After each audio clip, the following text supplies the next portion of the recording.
All right, welcome back. Welcome back, family, to Hear Us Out. I am Renee, I'm Curry. and as always, and as usual, thank you so much to our longtime subscribers who have been with us, to our new listeners. Make sure that you click on subscribe to Hear Us Out, and thank you once again for finding us to Hear Us Out. Thank you. And we are, as I said, we were just saying that I think we've reached the penultimate episode Mm-hmm. of Dune Messiah. As you know, we don't have too much left to go, so it Right. might be this one and one more, Me, and yeah. that's about it on the whole Dune Messiah thing. But Yeah, it went by pretty quickly. yeah.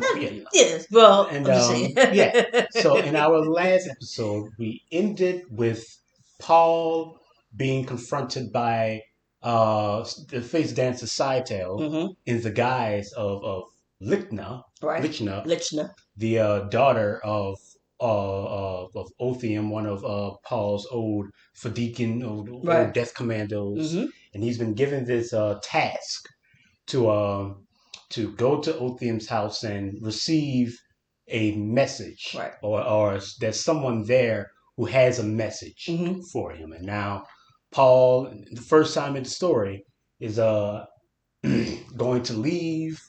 Right. Well, at the beginning of the story, you see that Paul likes to take little walks around. Right throughout. But Mm-hmm. ever since the conspiracy and stuff like that, he hasn't really been doing that so much. So this is the first time he's really venturing going out on a right. mission. Right, he's venturing Like out. Right. with a plane, because usually if he ever did go out, it was just to get away Mm-hmm. from all the responsibilities and stuff of Right. being the emperor. Mm-hmm.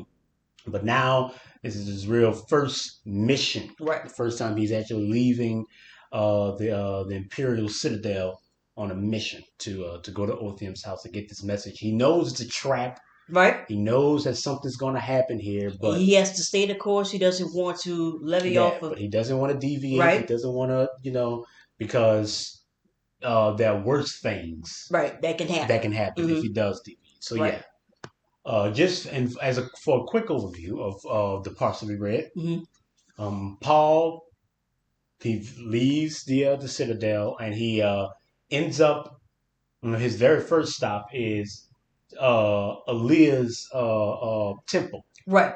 Aaliyah. He ends up at Aaliyah's temple, and there's this throng, this giant crowd, all surging him forward in Aaliyah's temple. And Aaliyah comes out. Right. And she performs this miracle for the people of converting the poison. Right. From way back in Dune, she converts the poisonous water, that's tinged with melange.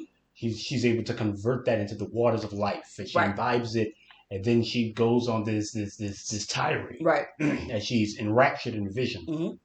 And then Paul is there, and that's when he meets his guy, the person who's going to who's going to guide him. Right. I think his name's like Rajifi. Yes. Rajifi. We'll see. Yeah, I know it begins with an R and ends with an I. Right. So, because there's another R that betrays him. Well, yeah, but that's later on. That's later on, right? So yeah, he's led, and he's in this throng of the crowd, and Leah is on the tirade and vision. Is watching her so upset. She is, and people, and she's an oracle, right? And so people are asking her these questions, asking her these questions about things, and every single time she comes back with this, these little quib, comments, and she runs off in a huff. She's so upset, and Paul, after experiencing this, is led by by his guide to Othium's house in the suburbs, and he goes up to the door, and the person who answers the door is this dwarf, right? This little person by the name of Bijaz. Yes, Bijaz. And Bijaz, lets him into to Othium's house, and Othium is sick. He looks very sick. He contracted a disease on one of the worlds he had conquered, for the jihad, and I think his wife, Dura, is there. Yeah, and they know that Paul's the emperor. They know who he is, and and Paul is there, and he feels extremely guilty. He feels very guilty about everything, about because he's witnessing firsthand the cost of his victory, the cost of these things, and even though it's never what he's wanted, it's never really been a thing that he's chosen, for his own edification. He's doing it in lieu of things that can make things a whole lot worse. But there's still, there's this still a guilt cost, and right? shame that he feels for having to do these things, Right. and Othium is like just this living reminder of that. And throughout his conversation with Othium and with B-Jazz is there, and he's like a little you could say a court jester in a sense. He had Well, that's what others tend to think about him. But yeah, but he right. he has this, like most court jesters, that he is able to get away with saying things that other people wouldn't be able to say. That he's able to, and he alerts Paul because of his wittiness that he may have a bit of prescience about it, that he may have, some deeper abilities, because Paul didn't see B-Jazz in his vision. Right. So he's like, maybe another oracle must have hidden him, or maybe he hid himself right. through his prescient abilities. And B-Jazz is saying all these, making all these little comments, and he's very eager to leave. But Paul, in his vision, knows that he cannot leave until something is said by Othium. And Othium talks about how he doesn't like, the world that Paul has created, that they've created, and that he is very, very, just what you can say, sad, and that he preferred when the Harkonians ruled, and that and when they lived in the desert, because that was honest, and it wasn't this. They're victims of their own success. Yeah, an aspirational regret. Yeah, that's exactly what and it when is. Paul hears that, all right, now it's time for him to go. Right. And when they leave, they're immediately contacted by Stilgar, who's out there waiting for them. And Stilgar, takes B-Jazz and leaves. And Paul is with his, a contingent of his guard. And then a giant nuclear weapon goes off. An atomic weapon. It's called a Stoneburn. Right. And this is a machine that is meant to. It was under Othium's house, and now we understand why B-Jazz was so eager to leave. It was under Othium's house, and it's this weapon that's designed to burn to the core of a planet and just completely destroy it. Vaporize pretty much. All the way to the core and just rip it apart. Right. And Paul knows that this was going to happen. He knows this is a part of his vision. And he puts his hand over his arm over his eyes, not because he thinks it's going to protect him, but because that's a part of his vision. So he already knows that his eyes are going to be lost in this, and this giant pillar of fire of fire that's blue and yellow and green. This giant pillar of light and radiation goes off, and he just hits the deck. And everybody's like, oh, what do we do? What do we do? And Paul is there to be like, just wait. You can't look at it. Just wait. Wait it out. Stilgar's going to be here. Whatever it is, it's not, this weapon wasn't intended to kill. It was only intended to, be, to blind, to do this. So just wait it out. Just sit here and wait for Stilgar to come. And then the weapon does its work. Yep. In the end, there's this giant crater. In the city of Arrakeen in the suburbs, and Paul gets up and his eyes are misty for a moment. He has his last little moments of actually being able to see, but then it all goes away, and his eyes have been literally burned out of his skull. But Paul completely gives himself to the vision. He completely gives himself to his vision. So his sight may be gone, but he still has vision. He's able to completely give himself over to it, and Stilgar comes. He can move. He can call out names. He can do all of those things. And Stilgar comes, and when he sees Paul, he's taken aback a bit. I think this is the first time in any of the Dune books that we actually see Stilgar cry. And he sheds a tear because he's like, he has two holes in his face, bored into his. He's like, Paul, oh my God! But Paul is like, don't Yeah. I still have my vision. That's right. And he's pointing people out. It goes so far that he pilots his own ornithopter back to his citadel. That's how, like, because in Fremen culture, if you're blind, then that's it. You walk off into the desert. Desert, right. But Paul's like, I still have my vision. And he also pays for Tylaxu eyes for all of the people who suffered from this. And, they're like, and people are very frightened of Paul. Right. Because now he has this new ability. Like Paul, he's always been, he is their Mentat emperor. He's a god to these people, a demigod. But now he has this, like, everybody knew that Paul was capable of things, but now they're seeing this new power from him, and he has these two holes in his eye, and yet he's calling people out by name. He's calling out what they're dressing. He flew his own ornithopter back to the citadel, and it's very off-putting for everybody, including Chani, who's confronted, with Paul, and she is having just a hard time looking at him. Yeah. But Paul is able to assuage her fears, and because he's able to show that it is still him, and that he still has vision. He can still see, right? And he's able to comfort her a little bit, and so much, and what he can, because Paul is far away at this moment. He's completely given himself to the vision, and that's really what he's been mourning. When he was what he felt so shameful about in Othium's house is that this is the point of no return. Right. Truly, everyone's locked in his vision, and Aaliyah feels that as well. Like, we're like, for him, like, he saw so much, and he is so ingrained with what's going on. We're all so trapped by his vision that he doesn't even need to see. Right. That's how lived in this is. We're all just in Paul's hands right now, and you have to trust that he's doing right by you. And Chani is very off put by this, but they go to Chani escorts, or you could say accompanies Paul on this mock trial that they have set up for Korba.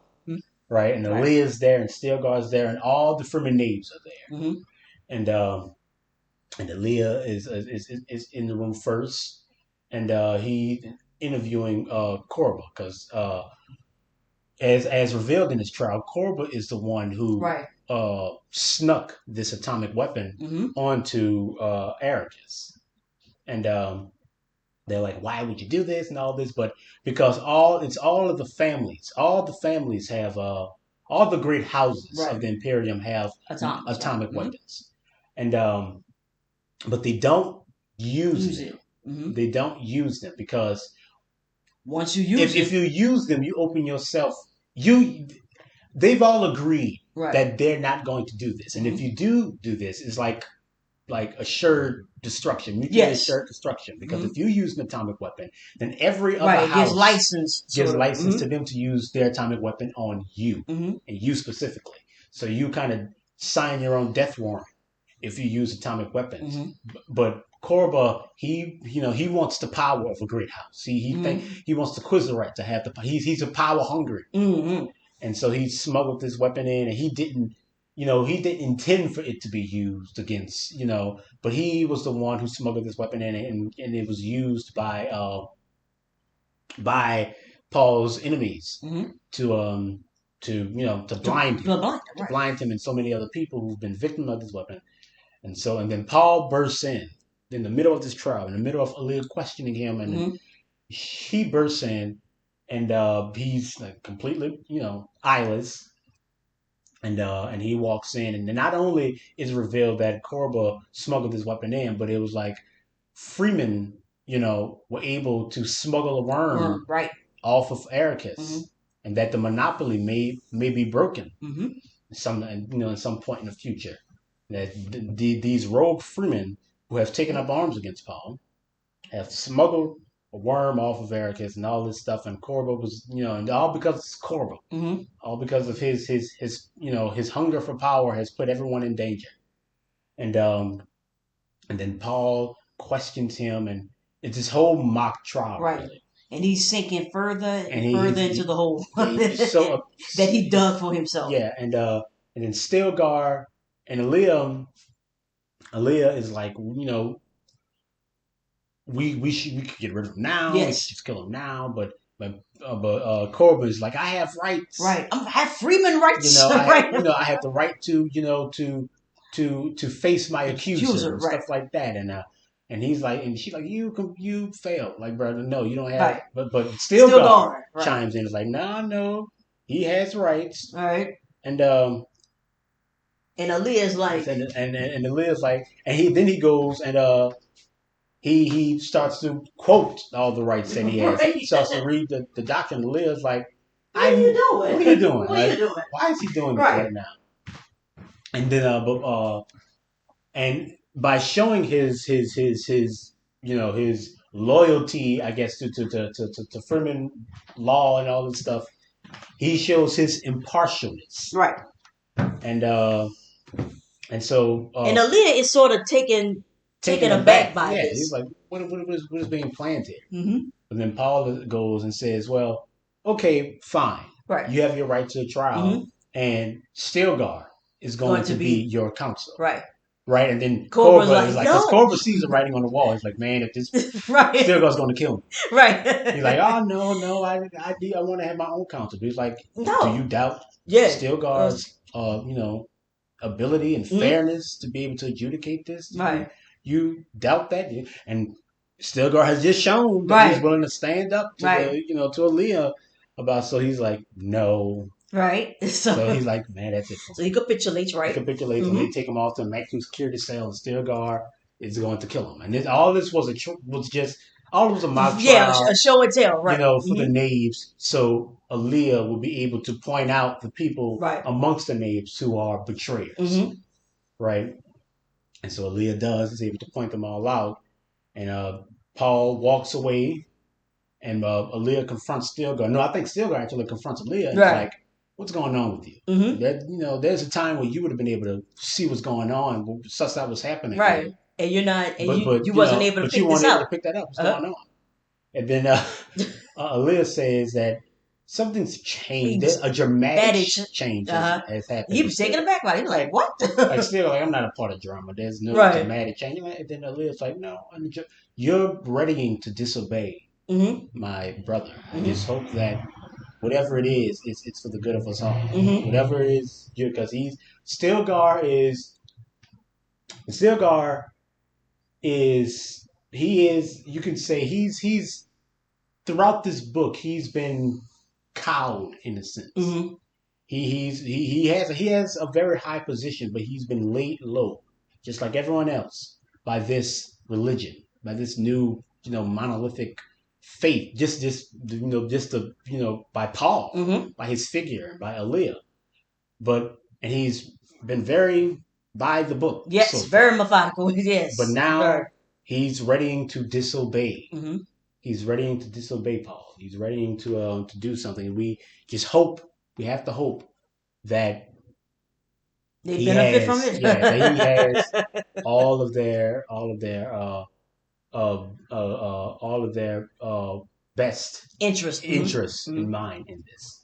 So that's that's a brief overview of what just happened. Mm-hmm. We read, and I want to read the very first chapter that we read. Okay, because I wasn't sure because as I read, I wasn't sure which one that you would pick out. Yeah, but is that one that you wrote? No, but I really like this part. I really like it because we don't ever really get to see, a lot of the role that they play from a religious standpoint. Okay. We don't never really get to see much of that. And then we find out about the religions and government. Yeah. Yes. That's the quote in here. That's the one. No, that's later on. Okay. But yeah. Okay. But this is when Paul attends Aaliyah's sacrament. Okay. So yeah. All right. There's a big header quote here, and this is I like this one a lot. I wrote it down. Yeah. No matter how exotic human civilization becomes, no matter the developments of life and society, nor the complexity of the machine-human interface, there always comes interludes of lonely power when the course of humankind The very future of humankind depends upon the relatively simple actions of single individuals. Mm. They're living in that time right now when the whole of the empire lays upon the actions of Paul and Leah and Stilgar, like a very few people, and we've talked about that before. That the fate of all of this should never come down to an individual, to an individual, to the hands of a few people in the know. It should never come down to that. But here we are. Here we are. As he crossed over on the high footbridge from his keep to the Quizeret office building, Paul added a limp to his walk. It was almost sunset, and he walked through long shadows that helped conceal him, but sharp eyes still might detect something in his carriage that identified him. He wore a shield, but it was not activated, his aides having decided that the shimmer of it might arouse suspicions. Paul glanced left. Strings of sand clouds lay across the sunset like slatted shutters. The air was heroic dry through his still suit filters. He wasn't really alone out here. But the web of security had been this loose around him since he'd ceased walking the streets alone in the night. Ornithopters with night scanners drifted far overhead in seemingly random patterns, all of them tied to his movements through a transmitter concealed in his clothing. Picked men walked the streets below. Others had fanned out through the city after seeing the Emperor in his disguise. Freeman custom down to the steel suit and to mag desert boots and the darkened features. His cheeks had been distorted with plastine inserts. A catch tube ran down along his left jaw. As he reached the opposite end of the bridge, Paul glanced back, noted a movement beside the stone lattice that concealed a balcony of his private quarters. Chani, no doubt. Hunting for sand in the desert, she'd called this venture. How little she understood the bitter choice. Selecting among agonies he thought made even lesser agonies near unbearable.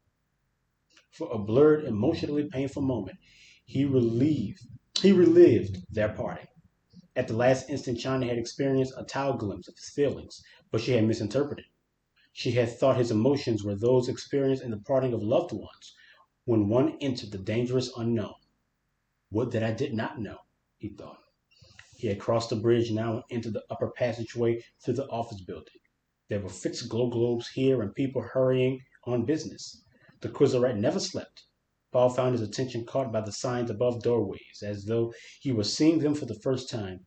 Speed merchants, wind stills and retorts, prophetic prospects, tests of faith, religious supply, weaponry, propagation of the faith.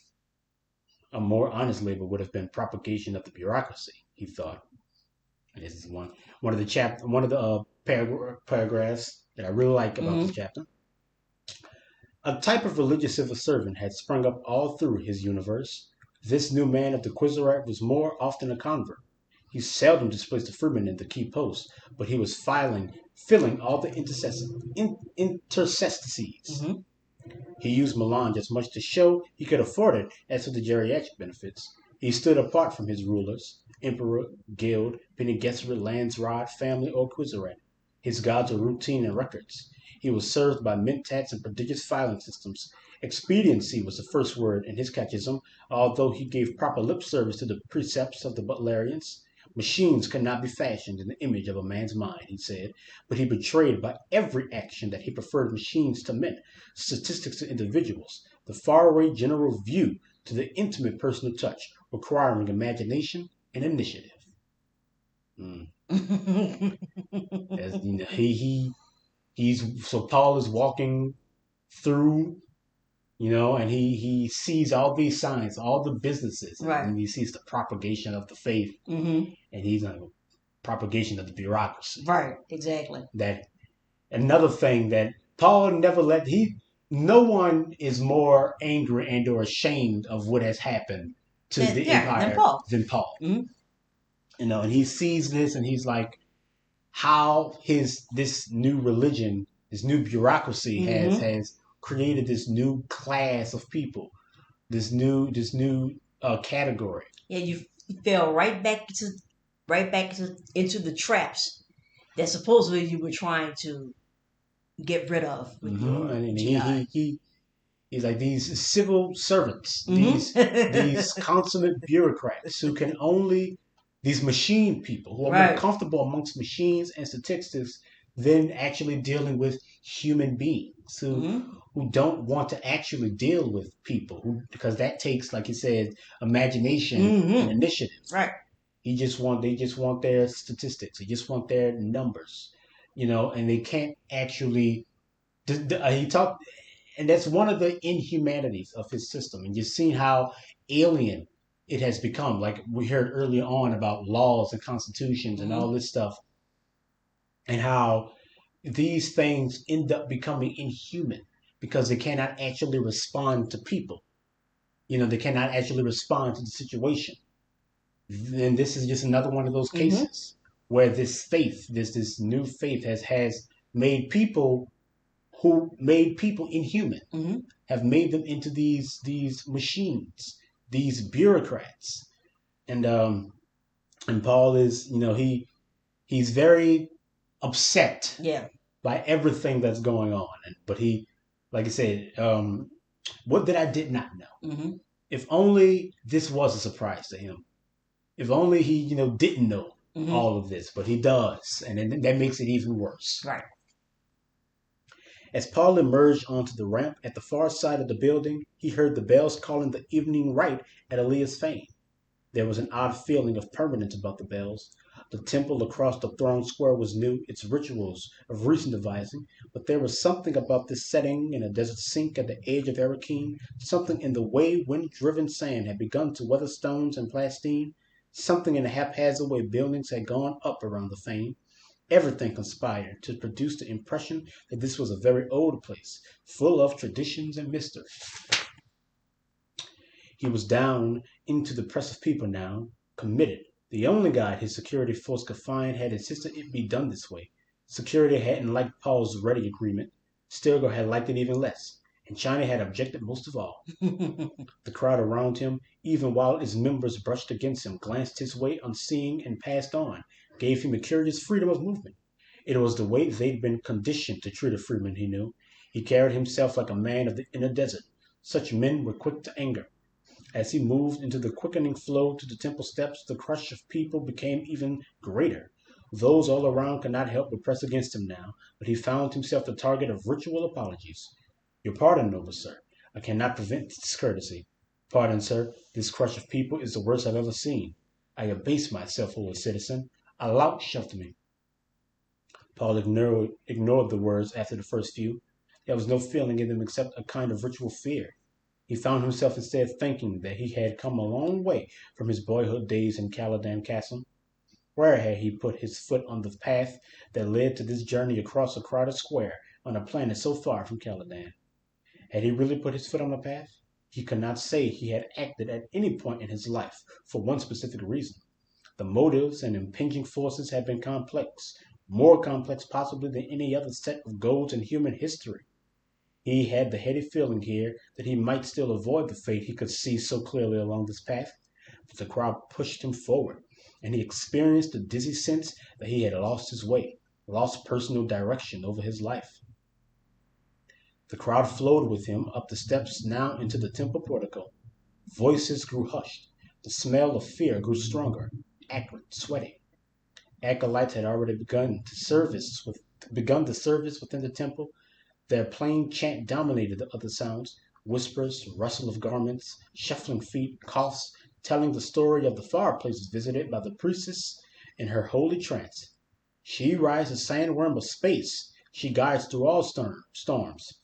Into the land of gentle winds, though we sleep by the snake's den, she guards our dreaming souls, shunning the desert heat.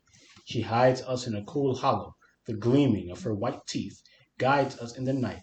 By the braids of her hair, we are lifted up to heaven. Sweet fragrance, flower-scented, surrounds us in her presence.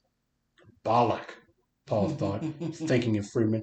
Look out. She can be filled with angry passion, too. And it's just, I think one of the things that Paul is most afraid of by this is the trust, the faith that people have in him. And like we said, Paul is superhuman. He is, of course, that's Ataraki's, all this stuff, but he's still a human being. Right. And so is Aaliyah. They still make mistakes. Right. They have limitations. you can say their limits are that they are limitless. Right. And that still opens them up to mistakes. They're still human. Like you said, she still has angry passions. She still has these things, but people have so much faith in her and these decisions that she's going to protect them, and that she rides the sandworm with space. Right. And it's like we're still fallible. Right. Like things can still Happen. Right. But there's so much faith and trust put in them that Paul is like, what has happened? What has happened to my people? The temple portico was lined with tall, slender glow tubes simulating candle flame. They flickered. The flickering stirred ancestral memories in Paul, even while he knew that was the intent. The setting was an atavism, subtly contrived, effective. He hated his own hand in it. That's another thing, is that earlier he alludes to how this place is new, but everything in it, everything in it has been put there for it to be a throwback, for it to look ancient. And it has these little candles that are meant to be actual candles, but they're not. Right. They're these high tech things, but they look and they mimic the flickering of ancient candles. And he calls it an atavism. An atavism is something of, I think it's a biological term that is, it talks about a evolutionary regression. Right. So how can I say that back in the day, people used to have three hands, right? And but through evolution and stuff, we lost that hand. But then someone is born today with a third hand. Right. That's an atavism, right? It's an evolutionary regression, evolutionary throwback. And Paul, once again, like he talked about when he was having his vision out in his room, the spice vision, he looks over the city and he sees like it's new, but it's all old. It's recent, but it's ancient. It fits the old patterns. He's looking at buildings like this could be from old Mecca, this could be from old Babylon. All these little squares, and this place right here is kind of the living embodiment of that regression, of that evolutionary regression, of that forward pushback. Right. Sounds familiar. So yeah. The crowd flowed with him through tall metal doors into the gigantic nave, a glooming place with the flickering lights far away overhead, a brilliantly illuminated altar at the far end. Behind the altar, a deceptively simple affair of black wood encrusted with sand patterns from the Fremen mythology. Hidden lights played on the field of a pru door to create a rainbow borealis. The 7 rows of chanting acolytes ranked below that spectral curtain took on an eerie quality. Black robes, white faces, mouths moving in unison. Paul studied the pilgrims around him, subtly envious of their intentness, their air of listening to truths he could not hear. It seemed to him that they gained something here which was denied to him, something mysteriously healing. He tried to inch his way closer to the altar, was stopped by a hand on his arm. Paul whipped his gaze around, met the probing stare of an ancient Fremen, blue eyes beneath overhanging brows, recognition in them. A name flashed into Paul's mind, Razir, a companion from the siege days. In the press of the crowd, Paul knew he was completely vulnerable if Razir planned violence. The old man pressed close, one hand beneath a sand-grimed robe, grasping the hilt of the cried knife, no doubt. Paul set himself as best as he could to resist attack. The old man moved his head towards Paul's ear, whispered, "We will go with the others." It was a signal to identify his guide. Paul nodded. Razir drew back, faced the altar. "She comes from the east," the acolytes chanted. "The sun stands at her back. All things are exposed. In the full glare of light, her eyes miss nothing, neither light nor dark." A wailing rabbaba jarred across the voices, stilled them, receded into silence. With an electric abruptness, the crowd surged forward several meters. They were packed into a tight mass of flesh now, the air heavy with their breathing and the scent of spice. "Shia Halud writes on clean sand," the acolytes shouted. Paul felt his own breath catch in unison with those around him. A feminine chorus began singing faintly from the shadows behind the shimmering pru door. Aliyah, Aliyah, Aliyah. It grew louder and louder, fell to a sudden silence. Again, voices began, vesper soft. She stills all storms. Her eyes kill our enemies and torment the unbelievers. From the spires of Tawana, where dawnlight strikes and clear water runs, you see her shadow. In the shining summer heat, she serves us bread and milk, cool, fragrant with spices. Her eyes melt our enemies, torment our oppressors, and pierce all mysteries. She is Aaliyah, Aaliyah, Aaliyah. Slowly the voices trailed off. Paul felt sickened. What are we doing? He asked himself. Aaliyah was a child witch, but she was growing older, and he thought, growing older is to grow more wicked. The collective mental atmosphere of the temple ate at his psyche. He could sense the element of himself which was one with those all around him, but the differences formed a deadly contradiction. He stood immersed, isolated in a personal sin which he could never expiate. The immensity of the universe outside the temple flooded his awareness. How could one man, one ritual, hope to knit such immensity into a garment fitted to all men? Paul shuddered. The universe opposed him at every step. It eluded his grasp, conceived countless disguises to delude him. That universe will never agree with any shape he gave it. A profound hush spread across the temple. Aaliyah emerged from the darkness behind the shimmering rainbows. She wore a yellow robe trimmed in Atreides green, yellow for sunlight, green for the death which produced life. Paul experienced the sudden, surprising thought that Aaliyah had emerged here just for him alone. He stared across the mob in the temple at his sister. She was his sister. He knew her ritual and its roots, but he had never before stood out here with the pilgrims, watched her through their eyes. Her performing the mystery of this place, he saw that she partook of the universe which opposed him. And I just want to stop for this. Is that Paul is being caught up in the fervor of the crowd, but he's still isolated because he can't get over his part in creating this contrivance. Because all of this is meant to manipulate people. None of this is real, not for Paul. And he has this thought, like how can any faith, how can anything hope to guide all of us? How can any faith hope to unify every human? That's right. How can any person possibly dream of doing that? And Paul has been that's what Paul has been trying to do. He's here to guide. He's meant to make a choice for us in this moment. Right? And in Dune he didn't have a choice. But in Dune Messiah, he does. And he is choosing, this future. He's choosing whatever future he's leading us into. But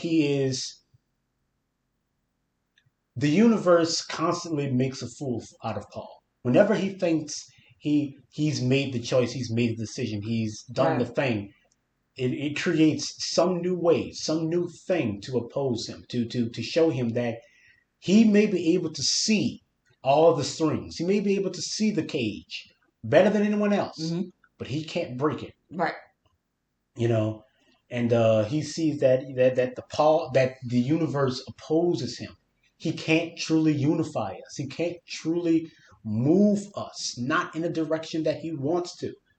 That Paul, throughout all of this, is still powerless. Like he had this omnipotent impotence. He can't do it. And he can't do it the way that he wants to. And he sees Aaliyah, and Aaliyah, has been stated before, she is the anti-mentat. She is that which lies beyond logic. Paul is the cause and is the causal relation of reality taken to its most, extreme place. He is the logic pushed to its extremes. But Aaliyah lies outside of that. And Aaliyah now represents chaos, that true feminine aspect that we've talked about many times before. She is chaos. She is the part of the universe that will not be controlled. And Aaliyah now stands in front of him. stands in front of the crowd, and he's feeling like, she's here just for me. That something makes him feel, but that's what everybody's feeling in the crowd right now. Everyone thinks That right. she's just there for them, Mm-hmm. and he's taken aback by all of this because this is his first time actually being among the crowd, being a pilgrim, and he's taken aback by all of this. Acolytes brought her a golden chalice. Aaliyah raised the chalice. With part of his awareness, Paul knew that the chalice contained the ultimate melange, the subtle poison, her sacrament of the oracle. Her gaze on the chalice, Aaliyah spoke. Her voice caressed the ears, flower sound, flowing and musical. In the beginning, we were empty, she said. Ignorant of all things, the chorus sang. We did not know the power that abides in every place, Aaliyah said, and in every time, the chorus sang. Here is the power, Aaliyah said, raising the chalice slightly. It brings us joy, sang the chorus, and it brings us distress, Paul thought. It awakens the soul, Aaliyah said. It dispels all doubts, the chorus sang. In worlds we perish, Aaliyah said. In the power we survive, sang the chorus. Aaliyah put the chalice to her lips, drank. To his astonishment, Paul found he was holding his breath like the meanest pilgrim of the mob. Despite every shred of personal knowledge about the experience Aaliyah was undergoing, he had been caught in the tile well.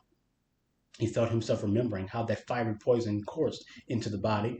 Memory unfolded, the time stopping when awareness became a mote which changed the poison. He re-experienced the awakening into timelessness, where all things were possible. He knew Aaliyah's present experience, yet he saw now that he did not know it. Mystery blinded the eyes. Aaliyah trembled, sank to her knees. Paul exhaled. With the enraptured pilgrims, he nodded. Part of the veil began to lift from him, absorbed in the bliss of a vision. He had forgotten that each vision belonged to all those who were still on the way, still to become. In the vision, one passed through a darkness, unable to distinguish reality from insubstantial accident. One hungered for absolutes, which could never be. I love this part too. Mm-hmm. Because, like I said, we rarely ever truly get to see like the religious aspect of this. We know it's there. Mm-hmm. It's explored rarely. And this is one of those times where you get to see it, I guess, in its full glory. In its full effect. Mm-hmm. And the effect that it's having on Paul is that he sees it and he's remembering when he took the unaltered melange, but he also is like, I experienced it, but none of my experiences can truly be able to prepare me to understand what Aaliyah's going through in this moment. Because like I said before, that magic is always a discovery. It's new every single time. Mm-hmm. None of your past experiences with it, quote unquote, can prepare you for the next one. Mm-hmm. Can prepare you for those moments. And it's an individual thing every single time. Like I said, it's an awesome thing, yet it is still subtle. Mm-hmm. And Aaliyah is going through this moment that she's went through many a times before, but it is still new. And Paul knows that whatever she's experiencing, it is a mystery. She has become the mystery, the living embodiment of it. So yeah. Hungering, one lost the present. Aaliyah swayed with the rapture of spice change. Paul felt that some transcendental presence spoke to him, saying, look, see there? See what you've ignored? In that instant, he thought he looked through other eyes, that he saw an imagery and rhythm in this place which no artist or poet could reproduce. It was vital and beautiful, a glaring light that exposed all power gluttony, even his own. Aaliyah spoke, her amplified voice boomed across the nave. Luminous night, she cried. A moan swept like a wave through the crush of pilgrims. Nothing hides in such a night, Aaliyah said. What rare light is this darkness? You cannot fix your gaze upon it. Senses cannot record it. No words describe it. Her voice lowered. The abyss remains. It is pregnant with all things yet to be. Ah, what gentle violence. Paul felt that he waited for some private signal from his sister. It could be any action or word, something of wizardry and mystical process, an outward stream that would fit him like an arrow in a cosmic bow. This instant lay like quivering mercury in his awareness. Mm-hmm. There will be sadness, Aaliyah intoned. I remind you that all things are but a beginning, forever beginning. Worlds wait to be conquered. Some within the sound of my voice will attain exalted destinies. You will sneer at the past, forgetting what I tell you now. Within all differences, there is unity. I love it. I love it. So like Paul he's fully enraptured in this Right. in this mystery that has been placed in front of him. And he's hanging off of Aaliyah's every word. And he's waiting for her to say the thing. Like everyone else, to say that one thing that is meant for him. So he could be fitted like an arrow in a cosmic bow. He's like he said, this instantly like quivering mercury in his awareness, this liquid metal, this poison in his mind. All he wants is for Aaliyah to let him loose, to say that thing, to guide him. And that's what everyone else is at this moment. And she's speaking. He's speaking from this vision. He's speaking. She tells him that some people are going to hear these words and will not be serviced by them. Some people are going to completely miss the point. They're going to completely miss the message. They're going to forget it. They won't know it. But like she says, within all differences, there is unity. That's the phrase she speaks. And, and right here, this is one of my favorite points. Paul suppressed a cry of disappointment as Aaliyah lowered her head. She had not said the thing he waited to hear. His body felt like a dry shell, a husk abandoned by some desert insect. There ain't no hope for Paul. Right. Paul thought that his sister was going to say the one thing that he needed to hear, but she didn't. And that's a message in and of itself. Yep. That Paul, you are sitting in front of everybody. And just like that throne pushing you forward, you're the tip of the sword. There ain't no more words for you. Yep. There ain't nothing else that can be said. That's right. This is what it is. The choice has been made. That's right. All that's left now is for you to do it. There's nothing else for you here. Right? And but I'm sure Paul isn't the only one who feels disappointed. Yeah. Because everybody, it's a singular experience for all of these people. So not everybody is going to be able to truly feel what Aaliyah is saying here. But yeah. And that's, others must feel something similar, he thought. He sensed the restlessness about him. Abruptly, a woman in the mobs, someone far down in the nave at Paul's left, cried out, a wordless noise of anguish. Aaliyah lifted her head, and Paul had the giddy sensation that the distance between them collapsed, that he stared directly into her glazed eyes only inches away from her. Who summons me? Aaliyah asked. I do, the woman cried. I do, Aaliyah. Oh, Aaliyah, help me. They say my son was killed on Muratan. Is he gone? Will I ever see my son again? Never? You tried to walk backward in the sand, Aaliyah intoned. Nothing is lost. Everything returns later, but you may not recognize the changed form that returns.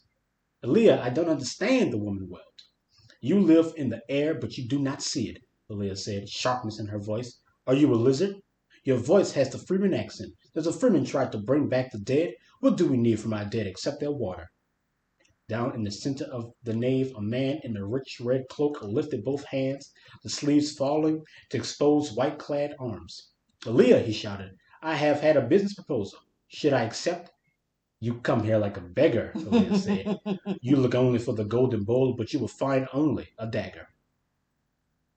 I have been asked to kill a man, a voice shouted from off to the right. A deep voice with siege tones. Should I accept? Accepting, would I succeed? Beginning and end are a single thing, Aaliyah snapped. Haven't I told you this before? You didn't come here to ask that question. Right. What is it you cannot believe that you must come here and cry out against it? I think that's meant for Paul. Yeah. What you here for, bro? Yeah, you already. What you looking for? Real sherbet? Yeah. Look at this. You already know. She's in a fierce mood tonight, a woman near Paul muttered. Have you ever seen her this angry? She knows I'm out here, Paul thought. Did she see something in the vision that angered her? Is she raging at me? Aaliyah, a man directly in front of Paul called. Tell these businessmen and faint hearts how long your brother will rule.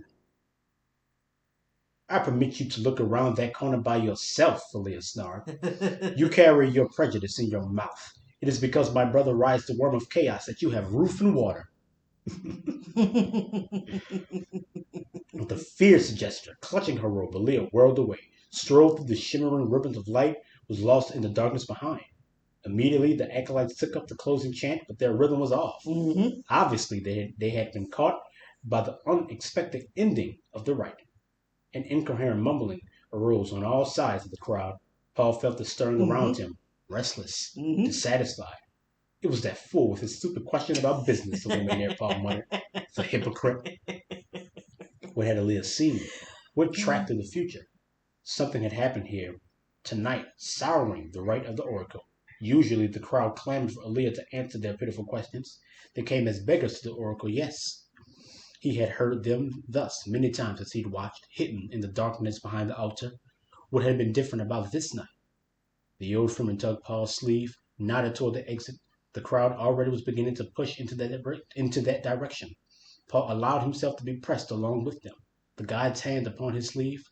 There was a feeling in him then that his body had become the manifestation of some power he could no longer control. He had become a non-thing, a stillness which moved itself. At the core of the non-being, there he existed, allowing himself to be led through the streets of his city, following a track so familiar to his vision that it froze his heart with grief. I should know what Aaliyah saw, he thought. I have seen it enough times myself. And she didn't cry out against it. She saw the alternatives too. Yeah. Yeah. So at the very end, you hear all these people, wanting the oracle to tell them their future. The first woman asks about her child. Right. Is he really dead? Will I never see my child again? And she says that you will see your child again, but in a different form, form that you may not recognize. Like, I don't understand. So she literally talks about how your son is dead. But he will come to you in the form of the water. As a freeman, you should know this. What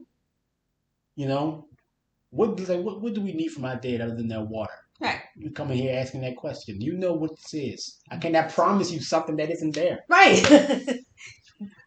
And then we already know. We know. Keep going. This other person asks about a business deal. Right.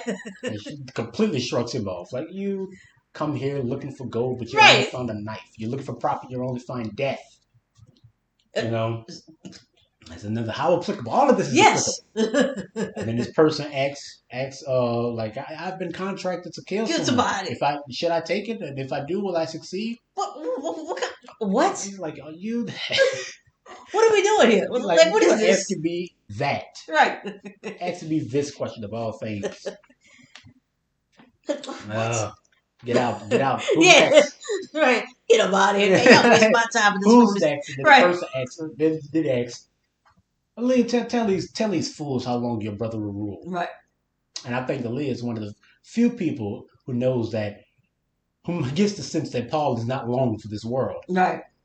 So he hears his question, and that sets her off. Right. Like that. Like, all right. Like, I hear the prejudice in your voice. I hear the hatred. You don't actually believe in my brother. That's right. So why? You don't actually believe in this. I hear it. I hear it in your voice. Thank God that my brother is around to, like I said, ride the worm of chaos and provide you with roof and water. Right. So you are a fool. And then she whirls off. Right. And everybody they start playing and everything. Right. But everybody's obviously caught off guard by this. And then the old woman's like, he gonna ask this stupid question. Ask him, didn't ask your phone. Ask a stupid question. But Paul is confused. Like, I've seen this happen many times before. It's never went down this way. Something must have changed here. And then Paul feels himself like at his most powerless. And literally being led along by the people with absolutely no control. He feels himself become a non-being. His own will becomes a non-factor in his own life. That's right. as he's just being led along, and then he gets a sense of what Aaliyah may have sensed here. Mm-hmm. That, and you know, he's seen this so many times before, and his heart fills with grief because he knows what's going to happen. He knows what's going to happen, like to him and to the entire, and his heart fills with grief of the future that he has to lead us to. Mm-hmm. And he says, Aaliyah must have seen it and must have seen the alternatives Mm-hmm. and know that this painful, lonely, sad future is one that we have no choice in. It's better than the alternatives. She sees the alternatives too and knows that without this choice, everything else dies. You have won. Mm-hmm. You have victory. Yet you haven't evolved.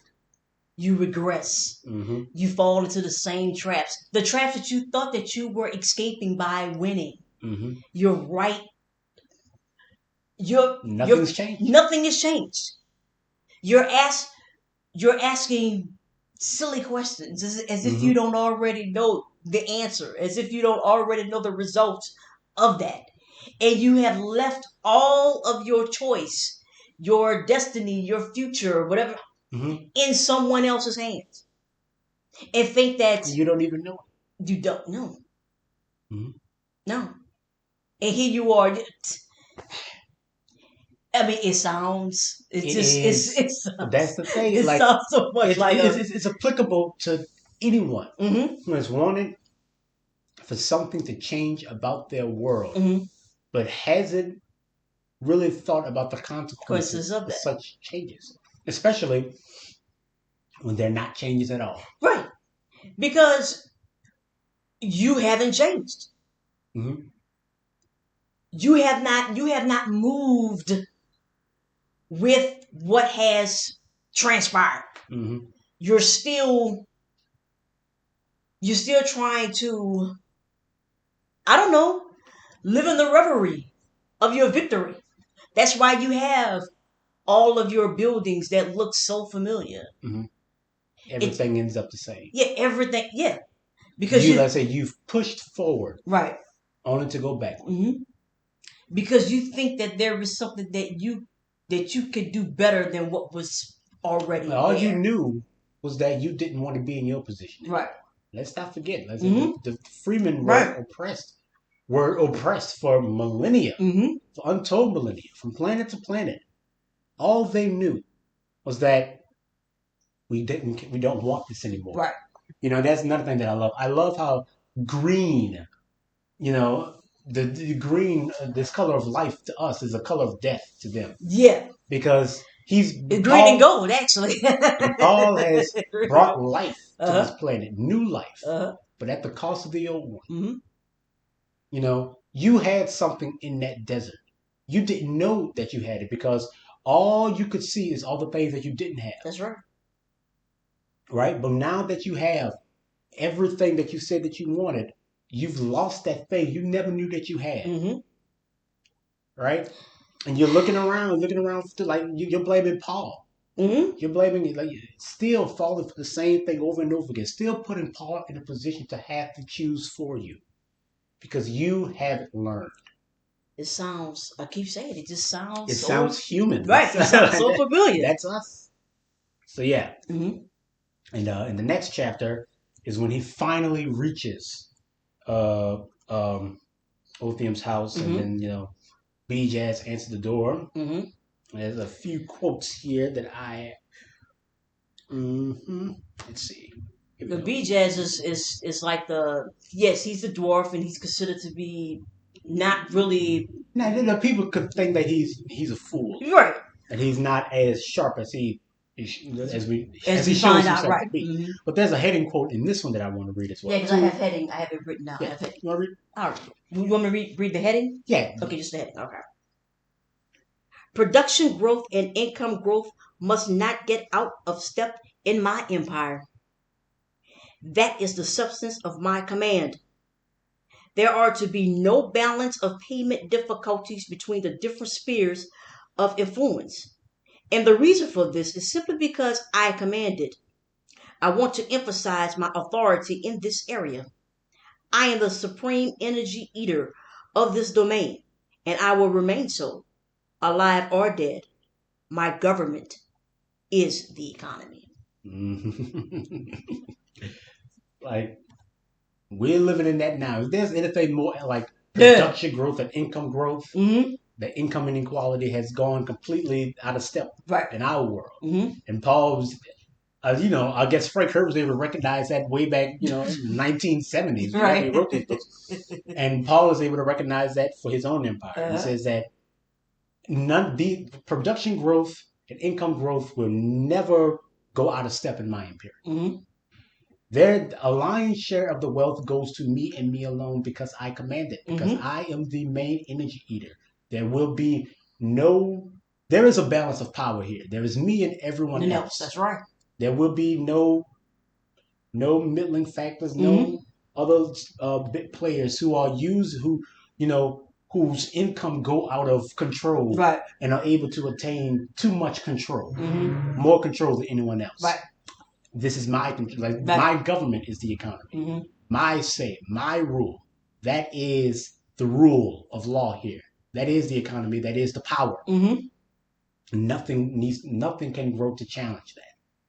And it's not aspirational, but it is smart on Paul's part, because we see like our government is button paid for balls, about the richest and most powerful. So it's like we have no choice. Right. All the people with the money, all the people with the power. And they influence our governments, they influence everything, and we just have to hope that there's some rich people on our side, maybe. Right. A scratch off ticket. Yeah. A lot of we might end up rich one day to be able to have some say in what our world is. And I just love that. And I see how that relates to this particular chapter, because Othium, their house is like they had this big house, but it's not. It's sparse. They like the bubble has popped, and they're on a decline now. Right.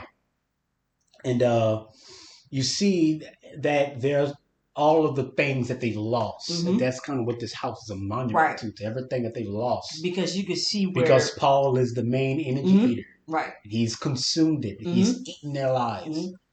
And when you walk in their home, I think they talk about how, like, where things used to hang on the wall and how the furniture is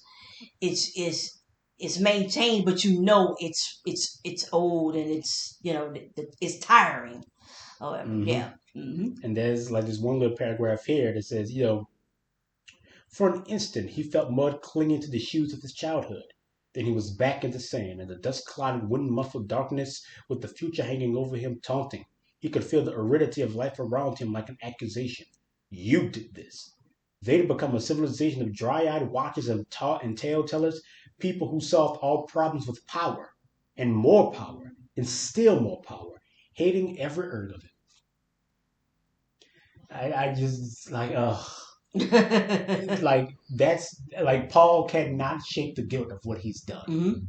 Even though he didn't do it. But it's still in his name. It's still, because of him. He's the ultimate point. And he sees what all of, like I said, the Freeman people have become a people who solve everything with power and more power and more power, and they hate it. They hate him, but they can't give up on it because it's power. And that sounds familiar. Right. And a lot of the guilt and self-hate that we feel because of the role that we play in it, but we can't give up on it. That's right. And Paul is feeling that for himself in this moment. He's feeling that for them. And there's another part. Let's see. 231. But yeah, let me see. It says, Paul consulted his memory of the vision. In it, he left here with the names of the traders, but never seeing how those names were carried. The dwarf obviously moved under the protection of another oracle. It occurred to Paul then that all creatures must carry some kind of destiny stamped out by purposes of varying strengths, by the fixation of training and disposition. From the moment the jihad had chosen him, he felt himself hemmed in by the forces of a multitude.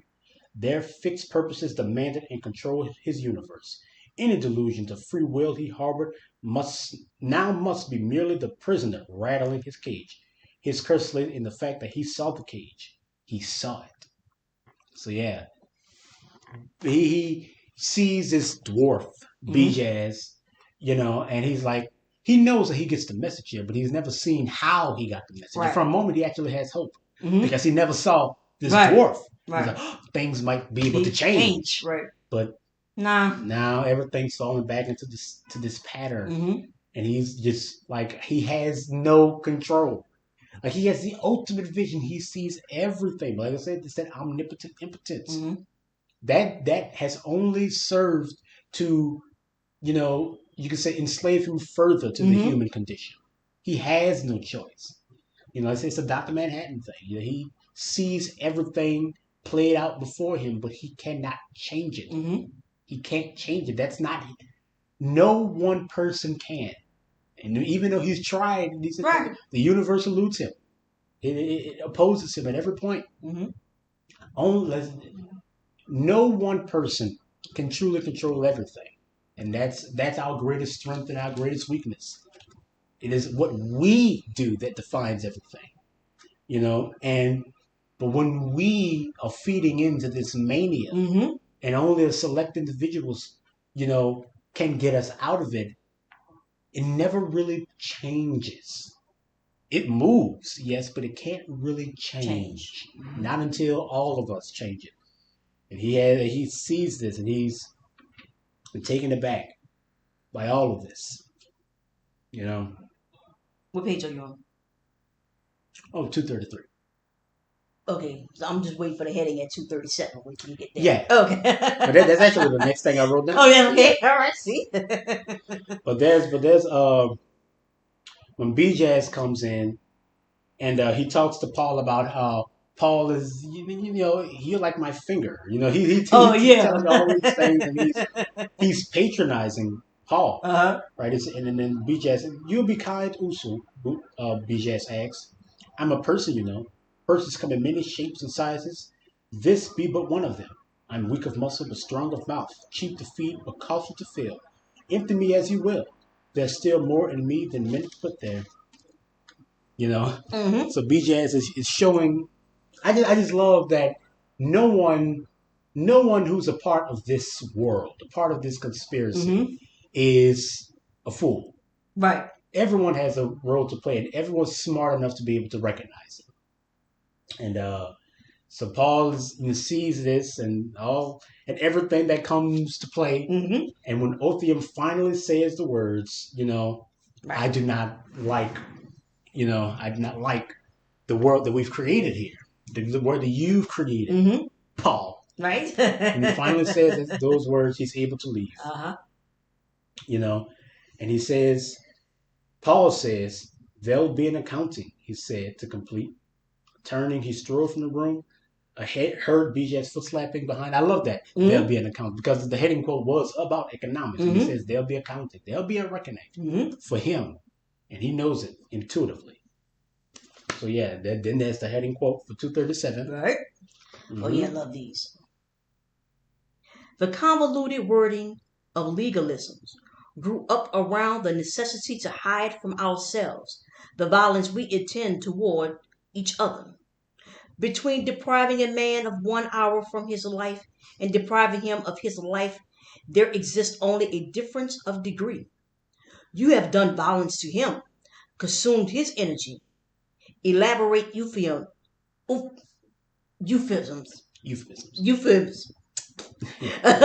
May conceal your intent to kill, but behind any use of power over another, the ultimate assumption remains. I feed on your energy. Because we've said before that this society, this world was built by killers and liars, and to maintain it, you kill and lie. And when I say kill, I don't just mean like the violence, right? This is what I mean: leveraging your power over someone else.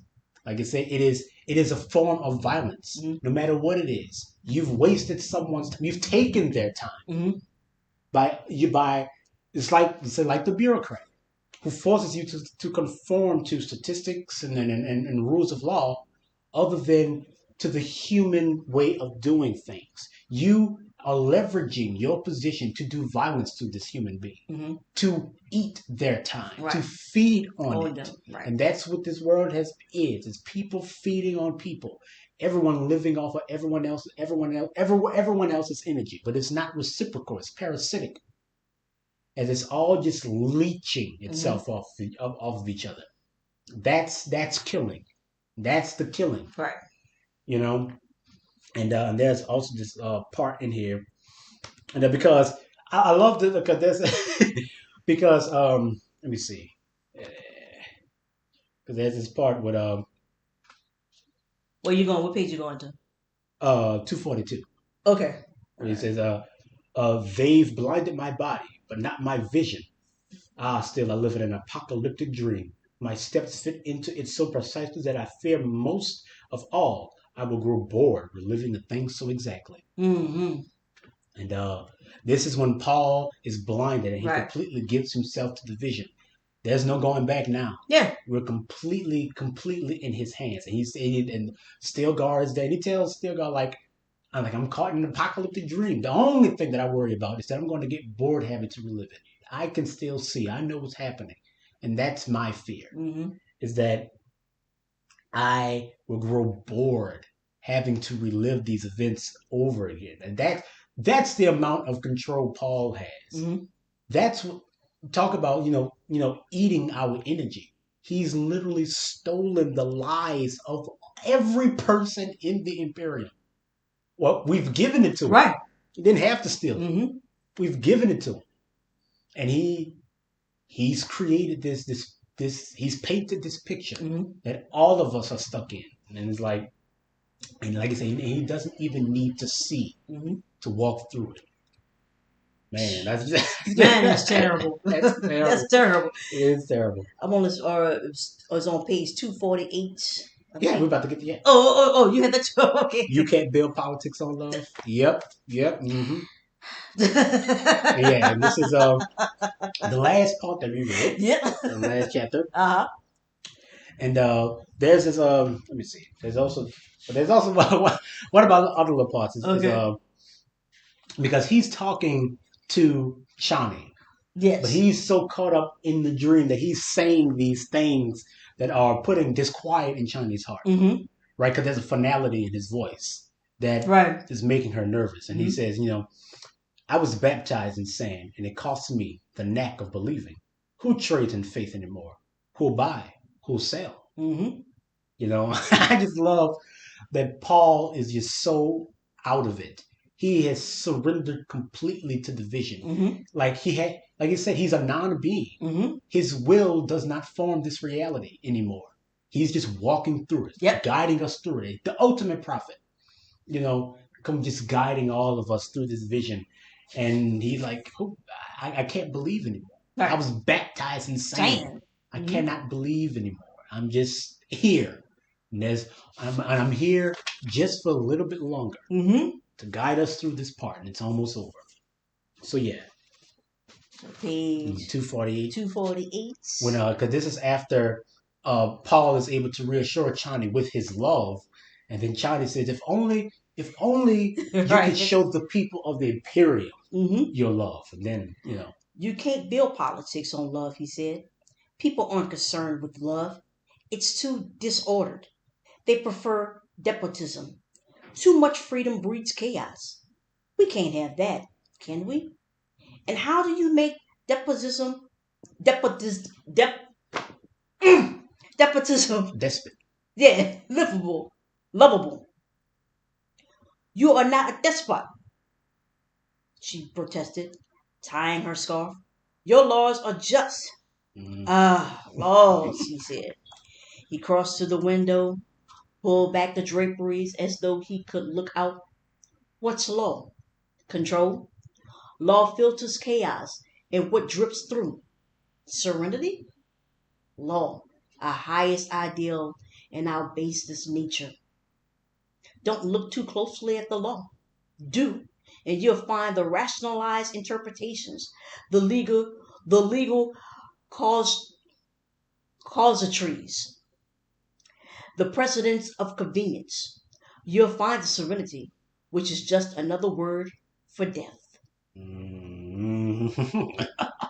Oh man, God, listen, this book, I got it. That's so good. But yeah, you're looking for laws to give you. it is our highest ideal and our basest instincts rolled into one. This idea of control. But this the thing. You aren't actually controlling, you're producing, you're creating. And the thing is, no one can control that. You can't create for everyone. If something's going to fall outside of that, but then you're going to, instead of dealing with it as a human being, you're going to try to limit it down with your law. And it won't be serenity, it'll be death. It's the death of change, the death of movement, of you being able to truly react. It's the atavism, the evolutionary regression. You're going nowhere but backwards again and again and again because you're limiting your reality, limiting your reactions with your laws. Right. Instead of answering that particular call for that particular moment at that particular time, what you're gonna do? You're gonna revert back. You're gonna go to the law. And I love you're gonna go to the law. You can't build politics on love. Right. Like he said earlier, the people don't want a bookkeeper; they want a master, someone to protect them from change.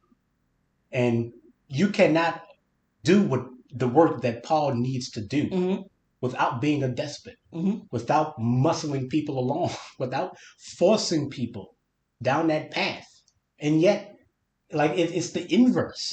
Where like humanity has leveraged despotism against Paul. He's like I said before, people, every human being is the master, is the king, the main character in their own story. We're all conquerors, and conquerors can only build kingdoms, and kingdoms are only mirrors that reflect us back at us, and it's up to us to be able to recognize what it is we're reflecting. Paul didn't come from nowhere.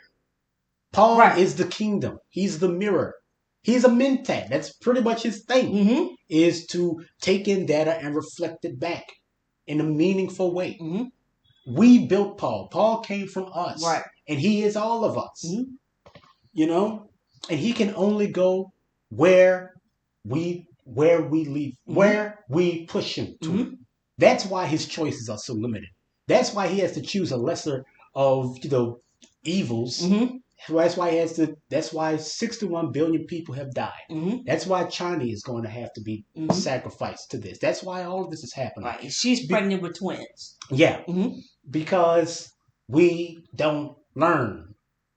Because we are the thing that's limiting his choices. We're the thing that's stopping Paul from ever being able to walk away, from ever being his own person. He's the kingdom, he's the mirror, and we refuse to acknowledge what's being reflected back at us. This is the turn that you wanted. Yeah. You wanted your turn. Here it is. Here it is. So yeah. And there's the part when we get to hear from Jessica. Yeah. The mother. That's page 252? Yep. See? Right down. And so Aaliyah gets this message, this letter. It is a letter. And there's a lot of time that Aaliyah spends on this because it's an actual letter. It's very archaic, and there's an intimacy to it. And Jessica, who has been absent from the entirety of this story, is on Caladan. Right. Right. And she's refused to have Caladan be a part of the pilgrimage. Yeah. Be a part. Like, I don't want anyone. No, don't bring that religious nonsense this over here. Right. And her kids respect that. Like, right. We get it. Right. But there's also part of me that's kind of annoyed. It's like, you put Paul on this path to begin with. Now you want to wash your hands clean of it. You put your... All right. Okay. But okay, fine. I can respect it. Right. Not even Paul. Nobody likes it. I'm sure you didn't like it when you even had to do it. Right. So I get it. Yeah. Yeah. If you want to be left out, you can be left out. Yeah. You be out. Right. But not Paul. Jessica writes this letter to Aaliyah, and Aaliyah reads it out, which I think, Right. You produce a deadly paradox, Jessica had written. Government cannot be religious and self-assertive at the same time. Religious experience needs a spontaneity which laws inevitably suppress, and you cannot govern without laws. Your laws eventually must replace morality, replace conscience, replace even the religion by which you think to govern. Sacred ritual must spring from praise and holy yearning, which hammer out a significant morality. Government, on the other hand, is a cultural organism, particularly attractive to doubts, questions, and contentions. I see the day coming when ceremony must take the place of faith and symbolism replaces morality. This is It's beautiful. Yes, Because it's true. it's true. It's true. Like you can't give faith and rule Mm-hmm. because faith, like I say, it is a magic. It is an individual experience, That's and these things are prone to being questioned. Mm-hmm. But a government cannot govern if it is To constantly be being questioned, questioned. right? So your government must replace your faith at some point. It will have to, you know. And yeah, but that's how it all. Then and it also talks about the breakdown of the rule of law, Mm-hmm. right? How even this mock trial is going Yeah. on and all this stuff, and Paul supersedes the law, and so does Aaliyah. They all Mm-hmm. supersede the law, but they're playing this out Mm-hmm. because they have to. Mm-hmm. So yeah, So what page you on to now? that's it. Oh, There's something else you want? on page 262. There was something on page 262. Oh, you can read it. Uh, yeah. Page 60, paragraph 7. Mm-hmm. 1, 2, 3, 4, 5, 6. Oh, this is when, okay. Stilgar drew himself up, shocked. One changed, of course, but dramatically. This was a particular view of himself that he'd never encountered. Drama was a questionable thing. Imported entertainers of dubious loyalty and more dubious virtue were dramatic. Enemies of the empire employed drama in their attempts to sway the fickle populace. Corbo had slipped away from freeman virtues to employ drama for the Quizzerat, and he had died for that. You're being perverse, Stilgar said. Do you distrust me? The distress in his voice softened her expression, but not her tone. You know I don't distrust you. I've always agreed with my brother that once matters were in Stilgar's hands, we could safely forget them. Then why do you say I've changed?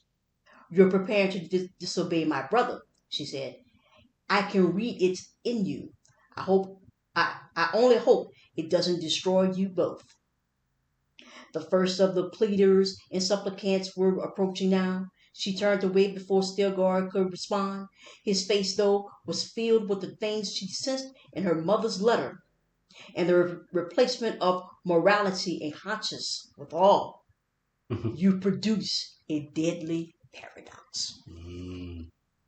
So yeah, and after this little mock trial, the place is swarmed with like supplicants, Right. It's swarmed with like people Yeah, they all come in. who wanted to have their cases heard and stuff like that. And it's like listen, and now Paul usually would preside over that, but he asked Aaliyah to do it, and was like, sure, she'll do it.